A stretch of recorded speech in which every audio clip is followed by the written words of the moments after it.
ಪ್ರಾಣಿಗಳು ಕಚ್ಚುತ್ತದೆ. ಅದಕ್ಕೆ ನೀವು ಹೋಗಿ ಪ್ರಾಣಿ ಕಚ್ಚಿದ್ರೆ ಆಗ್ತದೆ. ಅಲ್ಲಿ ಒಬ್ಬ ಯುವಕ ಮನೆಯಿಂದ ಮಿಸ್ ಆದ. ಅದನ್ನು ಕೆಲವರು ಬಂದು ಬೇರೆ ಬೇರೆ ರೀತಿಯಿಂದ ತಗೊಳ್ಳಿಕ್ಕೆ ಪ್ರಾರಂಭ ಮಾಡಿದರು.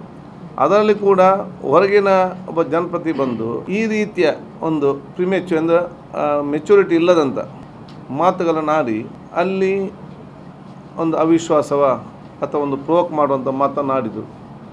ಇಂಥ ವಿಚಾರಗಳೆಲ್ಲ ನಾವು ಆನೆ ಹೋಗುವಾಗ ನಾಯಿಗಳು ಬೊಗಳ್ತಾರೆ ಅಂತ ಹೇಳಿಕೊಂಡು ಇಂದು ಹೋಗ್ಲಿಕ್ಕೆ ಆಗ್ತದ? ಪ್ರಾಣಿಗಳು ಕಚ್ಚುತ್ತದೆ. ಅದಕ್ಕೆ ನೀವು ಹೋಗಿ ಪ್ರಾಣಿ ಕಚ್ಚಿದ್ರೆ ಆಗ್ತದೆ. ಅಲ್ಲಿ ಒಬ್ಬ ಯುವಕ ಮನೆಯಿಂದ ಮಿಸ್ ಆದ. ಅದನ್ನು ಕೆಲವರು ಬಂದು ಬೇರೆ ಬೇರೆ ರೀತಿಯಿಂದ ತಗೊಳ್ಳಿಕ್ಕೆ ಪ್ರಾರಂಭ ಮಾಡಿದರು. ಅದರಲ್ಲಿ ಕೂಡ ಹೊರಗಿನ ಒಬ್ಬ ಜನಪ್ರತಿ ಬಂದು ಈ ರೀತಿಯ ಒಂದು ಪ್ರಿಮೆಚು ಅಂದರೆ ಮೆಚುರಿಟಿ ಇಲ್ಲದಂಥ ಮಾತುಗಳನ್ನು ಆಡಿ ಅಲ್ಲಿ ಒಂದು ಅವಿಶ್ವಾಸವ ಅಥವಾ ಒಂದು ಪ್ರೋಕ್ ಮಾಡುವಂಥ ಮಾತನ್ನಾಡಿದರು. ಇಂಥ ವಿಚಾರಗಳೆಲ್ಲ ನಾವು ಆನೆ ಹೋಗುವಾಗ ನಾಯಿಗಳು ಬೊಗಳ್ತಾರೆ ಅಂತ ಹೇಳಿಕೊಂಡು ಇಂದು ಹೋಗ್ಲಿಕ್ಕೆ ಆಗ್ತದ?